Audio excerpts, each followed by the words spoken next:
Hello everyone. तो यार बहुत सारे लोग वीआईटी की काउंसलिंग में अपीयर हो रहे होंगे, बहुत सारे लोग मणिपाल की काउंसलिंग में अपीयर हो रहे होंगे, एसआरएम की काउंसलिंग में अपीयर हो रहे होंगे।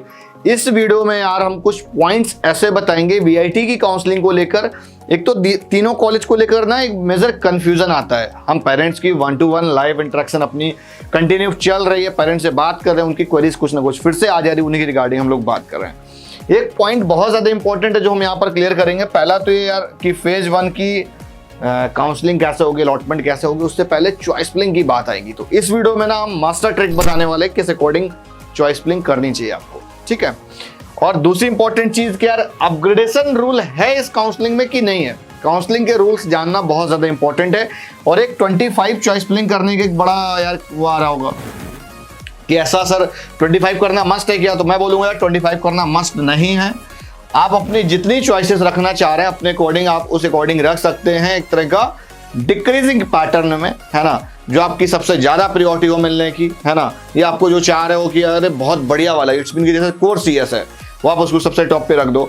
उस अकॉर्डिंग एक जो पैटर्न होना चाहिए वो थोड़ा सा डिक्रीजिंग होना चाहिए।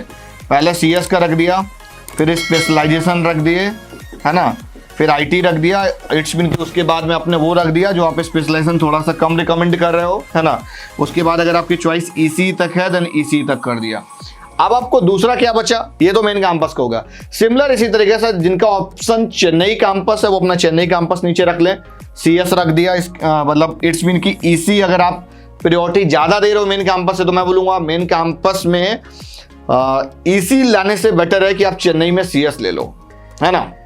तो यहां पर क्या करना है आपको, सीएस ले लिया चेन्नई कैंपस का, सीएस के साथ एआईएमएल है वो ले लिया, फिर उसके बाद सीएससी के साथ रोबोटिक्स है वो ले लिया, एक सावर फिजिकल सिस्टम की ब्रांच है उसको ले लिया, उसके बाद में कैटेगरी 1 की ईसी रख दी। तो चॉइस फिलिंग करने के ना बहुत तरीके, आप कैंपस वाइज कर सकते हो, आप ब्रांच वाइज कर सकते हैं, आप कैटेगरी वाइज कर सकते हैं। अब तीनों चीज़ों को क्लब करना होता है तो उसमें आपको काफ़ी बार कन्फ्यूजन क्रिएट हो जाते हैं। तो यार हम लोग रेगुलर यार गाइडेंस दे ही रहे हैं आप सभी को, है ना। तो फॉर एग्जांपल ना आप जैसे फेज 1 अपीयर हो रहे हो, ये तो थोड़ा सा चॉइस फिलिंग वाला पार्ट समझ में आ गया होगा। एक हमने कंप्लीट वीडियो सिर्फ चॉइस फिलिंग को लेकर बनाई थी, वो भी जाके देख लेना। और दूसरी चीज ना आप जैसे फेज 1 में पार्टिसिपेट कर रहे हो, आप एलिजिबल हो गए, 1 से 20,000 के रैंक के बीच के बच्चे एलिजिबल हैं और आज चॉइस फिलिंग भी हो रही है, कल तक चलेगी आई थिंक, है ना।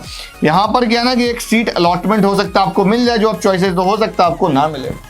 अगर मिल जाएगा तो कोई भी अपग्रेडेशन रूल नहीं है, आप आगे के कमिंग फेज में आप नहीं जा सकते हो, ये चीज क्लियर कर देना। नॉर्मली काउंसलिंग में क्या होता है कि आपको जो अलॉटमेंट मिलेगी आप नेक्स्ट राउंड में जा सकते हो, यहाँ पर फेज दे रखा है, राउंड नहीं दिया है। तो फेज का एक थोड़ा सिस्टम अलग है कि अलॉटमेंट मिल गई तो आगे आप पार्टिसिपेट नहीं कर पाओगे। लास्ट ईयर ऐसा हुआ था, लास्ट ईयर के एक्सपीरियंस के बिहाफ पर बता रहा हूँ कि जिन स्टूडेंट्स को अलॉटमेंट नहीं मिली थी, अभी ऐसा कहीं पे नहीं दिया है कि आप कमिंग फेज में पार्टिसिपेट कर पाओगे कि नहीं कर पाओगे, तो लास्ट टाइम उन्होंने एलिजिबल कर दिया था। अब इसमें से कुछ स्टूडेंट ऐसे भी होंगे, है ना, जिन्होंने 5,000 की पेमेंट नहीं की थी, तो वो यार चॉइस फिलिंग करने के लिए फेज 1 में एलिजिबल नहीं होंगे। तो थोड़ा सा पेशेंस रखो, अगर आप पार्टिसिपेट करना चाह रहे हो तो नेक्स्ट फेज जो होगा आप वहां तक वेट करो। जैसे फेज 1 के रिजल्ट्स आउट होंगे उसके बाद में आपको एलिजिबल कर दिया जाएगा। मे बी मतलब 99% मैं तो कॉन्फिडेंट हूं, है ना। तो मैं बोलूंगा may be allow to participate in coming round 2। यहाँ पर बस सिर्फ वो बच्चे नहीं पार्टिसिपेट कर पाएंगे जिनको ऑलरेडी सीट मिल रखी है, ठीक है। जिनको सीट मिल जाएगी फिर उनको वही लेनी पड़ेगी। There is no upgradation rule, यार यही बताना सबसे ज्यादा इंपॉर्टेंट था। एक स्टूडेंट एक मिस्टेक क्या करते हैं ना, वो यहाँ पर क्या करेंगे, एक तो 2 तरह के स्टूडेंट मिलेंगे। जैसे फॉर एग्जांपल आप वो फेज 1 में पार्टिसिपेट कर रहे हैं, ओवर कॉन्फिडेंस की वजह से उन्होंने बहुत कम कैटेगरी तक फिल किया, थोड़ी सी कंजूसी करके उनका ना कैटेगरी 2 तक का बजट था। मैं 3, 4, 5 की बात नहीं कर रहा हूं, मैं सिर्फ कैटेगरी 2 की बात कर रहा हूं। मैं ये नहीं कह रहा हूं जाके वीआईटी में ले लो कोई भी कैटेगरी, मैं ये बोल रहा हूं कि अगर आपका कैटेगरी 2 तक बजट है तो इट्स मीन कि आप कैटेगरी 2 को जो आपको थोड़ा सा कम प्रायोरिटी में रखना है वो आप नीचे रख दो। ऐसा मत करो कि आप रख ही नहीं रहो, रखोगे नहीं तो फिर आपको फेज 1 में आएगा नहीं। For example not allotted category में अगर आप जाओगे तो उससे भी आपका लॉस है। नॉट अलॉटेड कैटेगरी में आप जाओगे तो जितनी कैटेगरी 1 की सीट थी, 2 की सीट थी, 3 की सीट थी, वो तो फेज 1 में अलॉटमेंट हो गए। मेजॉरिटी ऑफ स्टूडेंट तो पार्टिसिपेट कर रहा होगा ना, तो सीट्स बहुत कम बचेंगी, तो आपके लिए कंपटीशन और बढ़ जाएगा, फिर आपको 3, 4, 5 कैटेगरी तक भी जाना पड़ेगा। तो ये लॉस है। अब ये सारी चीजें कैसे प्रैक्टिकली सारा चीज करना है, तो एक हम लोगों ने मेंटर से प्रोग्राम लेके आए हुए हैं, है ना। सारे स्टूडेंट्स को इसमें सिर्फ हम ओनली 20 स्टूडेंट यार लेंगे, बहुत ज्यादा स्टूडेंट्स नहीं लेने वाले हैं। फेज 1 में सिर्फ इतने लेंगे। 30 मिनट का एक लाइव सेशन मिलेगा मेरे साथ, लाइव 1-to-1 इंटरेक्शन, पेरेंट्स के साथ पूरी बातचीत हो जाएगी कि आपको वीआईटी एसआरएम मणिपाल में से कौन कौन सा लेना है, कौन सा नहीं लेना है, क्या वर्थ इट रहेगा, क्या नहीं रहेगा। सर कॉमेडी का अप्लाई कर रखा है, मणिपाल कर रखा है, एसआरएम कर रखा है, वीआईटी अप्लाई कर रखा है, 4 जगह सर काउंसलिंग करनी, कैसे करें, क्या करें, सारी चीजें रिजॉल्व करके बताएंगे। दूसरा, चॉइस फिलिंग के रिगार्डिंग पूरा गाइडेंस दे दूंगा, चॉइस फिलिंग पूरी वहीं पर बनवा देता हूँ ऑन स्पॉट कंडीशन के हिसाब से। अब अगर आप फेज वाइज बात करोगे तो बहुत बार आपको चॉइस फिलिंग अपग्रेड भी करनी पड़ती है as per the round 1 cut off. जब राउंड 2 में पार्टिसिपेट करोगे तो राउंड 1 की कट ऑफ के हिसाब से आपको चेंज करना पड़ेगा, तो उसके लिए भी कंटिन्यूअस आपको मेंटरशिप भी चाहिए होती है।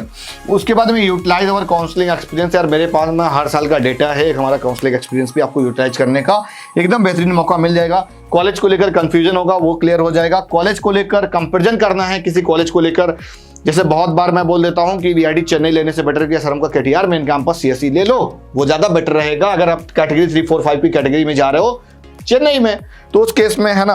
उसके बाद में काउंसलर का चार्ट सपोर्ट आपको रेगुलर मिल ही रहा होता है जब तक आपकी अलॉटमेंट नहीं आ जाती है। रजिस्ट्रेशन लिंक मैंने डिस्क्रिप्शन पर दे दिया है ना। ये अमाउंट रहेगा 1100 रुपीज़ का एक मेंटरशिप प्रोग्राम है। आप बहुत सारा अपना पैसा इन्वेस्ट करने जा रहे हो तो एक बार आप मेंटरशिप लेकर देखोगे, ट्रस्ट में यार टोटली वर्थ इट है। बहुत सारे अलॉटमेंट्स मैंने लास्ट ईयर भी कराए हुए हैं, इस पर आपको दिख रहे होंगे। कुछ वीडियोस में लिंक दे दूंगा डिस्क्रिप्शन पर जिनके आप प्रीवियस ईयर के रिजल्ट्स हमारे देख सकते हैं। दूसरी चीज, वीआईटी एसआरएम मणिपाल में जो कंफ्यूजन होगा, एक आरओआई वाइज कंफ्यूजन होगा, है ना, तो सारा चीज हम लोग यहाँ पर क्लियर कर देंगे। दूसरी चीज यार, कट ऑफ वाली वीडियो, कैंपस वाली वीडियो आप जाकर देख सकते हैं। अगर आप सेल्फ करना चाह रहे हो तो मैं बोलूंगा सेल्फ भी कर सकते हैं, उसमें कोई दिक्कत वाली बात नहीं है।